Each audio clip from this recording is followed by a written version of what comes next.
நம்ம இலக்கியாவோட மனசு உறுத்திக்கிட்டே இருக்கு. அதுவும் இல்லாம ரேவதி இருந்துட்டு இந்த எஸ்எஸ்கேவ நம்பி எஸ்எஸ்கே கிட்ட எல்லா உண்மையுமே சொல்லப் போறேன். ஏன்னா 6 மாசத்துல சாகப் போறாரு. அவரு கூட வந்து போனா நானும் கொஞ்ச நாள் வாழ்ந்துடுறேன். அதாவது தன்னோட அப்பா யாருன்னு சொல்லிட்டு கௌதம் கிட்டயும், அ க அதாவது எஸ்எஸ்கே கிட்ட தன்னோட புள்ள யாரு அப்படின்ற ஒரு விஷயத்தையும் நான் சொல்லப் போறேன் அப்படின்ற மாரி வந்து சொல்லிட்டு இருக்காங்க.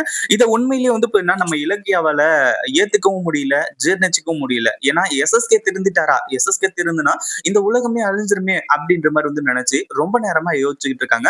என்னதான் பண்ணலாம்? உண்மையிலேயே எஸ்எஸ்கே வந்து இப்ப என்ன 6 மாசத்துல சாகப் போறாரா? அதுவும் இல்லாம ரேவதி அத்த இவ்ளோ கான்ஃபிடென்ட்டோட சொல்றாங்க அப்படின்னா, கண்டிப்பா வந்து இப்ப அது நடக்கறதுக்கான வாய்ப்பு இருக்கு. அதுவும் இல்லாம அவங்க வந்து இப்ப அதாவது இவங்க நம்புறாங்க அப்படின்னா, எந்த அளவுக்கு எஸ்எஸ்கே பேசியிருப்பாரு அப்படின்னு சொல்லிட்டு யோசிக்க ஆரம்பிச்சுறாங்க. அதாவது எஸ்எஸ்கேவோட உண்மையான சுயரூபம் என்னன்னு கண்டுபிடிச்சாகணும். எஸ்எஸ்கே உண்மையிலேயே திருந்திருந்தா ரொம்ப சந்தோஷம், ரொம்ப ஹாப்பி. அதுல எந்த ஒரு சந்தேகமும் கிடையாது. ஆனா எஸ்எஸ்கே திருந்திட்டாரா? இந்த ஒரு விஷயத்த நம்ம கன்ஃபார்ம் பண்ணணும் அப்படின்னு சொல்லிட்டு நம்ம இலக்கியம் வந்து நினைக்கிறாங்க. உண்மையிலேயே ரொம்ப நல்ல விஷயம். ஏன்னா இலக்கியம் வந்து இப்ப எதையுமே அலசி ஆராயாம, அதுவும் இல்லாம அவங்களோட மனசுக்கு ஒரு விஷயம் தப்புன்னு பட்டுச்சு அப்படின்னா, அது கண்டிப்பா தப்பா தான் இருக்கும். இப்போ பட்டிருக்க விஷயமும் அப்படிதான். எஸ்எஸ்கே வந்து இப்ப திருந்திட்டாரு அப்படின்றத என்னால நம்பவே முடியல அப்படின்னு சொல்லிட்டு இலக்கியா தன்னோட மனசுக்குள்ள வந்து இப்ப உறுதியா இருக்காங்க. ஆனா நம்ம ரேவதி கிட்ட சொன்னா ரேவதி அதை ஏத்துக்கிற மாதிரி மனநிலைமையில இல்ல. ஏன்னா அப்படிப்பட்ட சூழ்நிலையை இந்த எஸ்எஸ்கே உருவாக்கி இருக்காரு. ஏன்னா எஸ்எஸ்கே நம்ம ரேவதி அத்தையோட கால்ல விழுந்தது.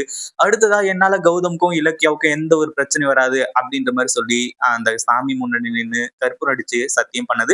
அடுத்ததா வந்து இந்த தாக்ஷாயணியை பார்த்துட்டு இந்த எஸ்எஸ்கே ரேவதியை கூட்டிட்டு போய் ஒளிஞ்சது. இப்படி பல விஷயங்கள் வந்து இங்க நம்ம இலக்கியோட மனசுக்குள்ள உறுத்திக்கிட்டே இருக்கு.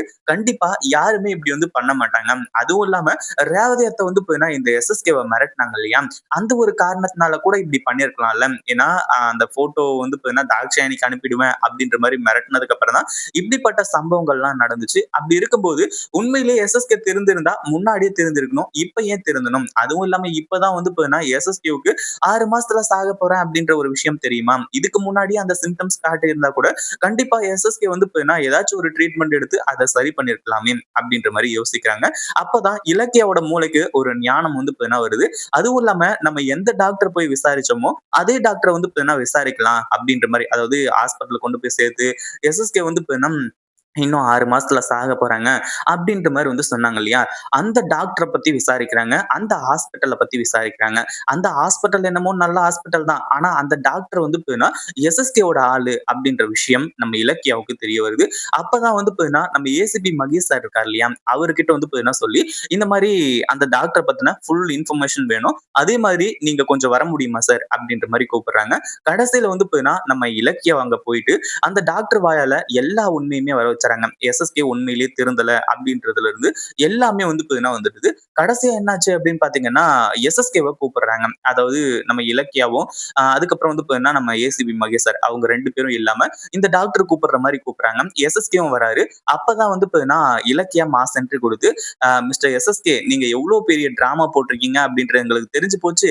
நீங்க இன்னும் 6 மாசத்துல சாக போறதும் கிடையாது.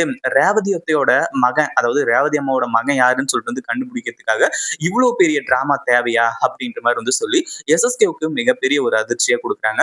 உண்மையிலேயே நம்ம இலக்கிய அந்த விஷயத்த கண்டுபிடிச்சாங்க அப்படின்னா அவங்கள விட ஒரு மிகப்பெரிய கெட்டிசாலி வந்து யாருமே கிடையாது. ஏன்னா எஸ்எஸ்கே வந்து அவ்வளவு பக்காவா பிளான் போட்டு வச்சிருக்காங்க.